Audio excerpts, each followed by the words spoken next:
Apa masalahmu sampai ada di Polres Goa ini? Apa masalahmu? Saya punya Saudara Agus Gabuli anak kandung. Kapan kejadiannya?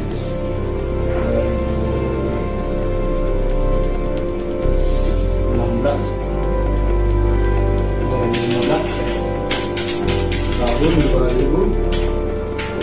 2015. Di mana kejadiannya? 2017 teman-teman. Saya pindah di Patalasan 2016.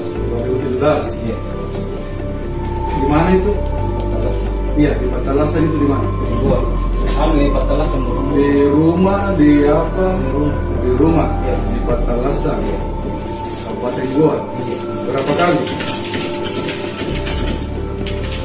Berapa kali? Sampai 17 kali. Sampai umur 17? Iya. 6 kali. Kenapa saudara setubuhi anak kandung sendiri? Yang 8. Hah? Yang 8. Ada istri? Iya, ada. Kan ada istri, kenapa anakmu yang kau jadikan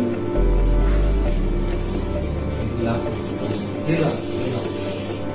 Sampai dengan malam ini kami sampaikan bahwa pihak korban tentunya tadi sudah melapor kepada kami, yaitu anaknya sendiri, dan langsung kami tindak lanjuti, kami atensi.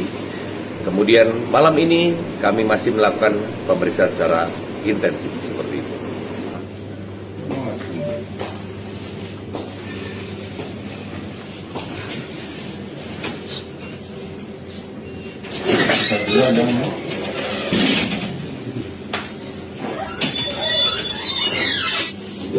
Ah.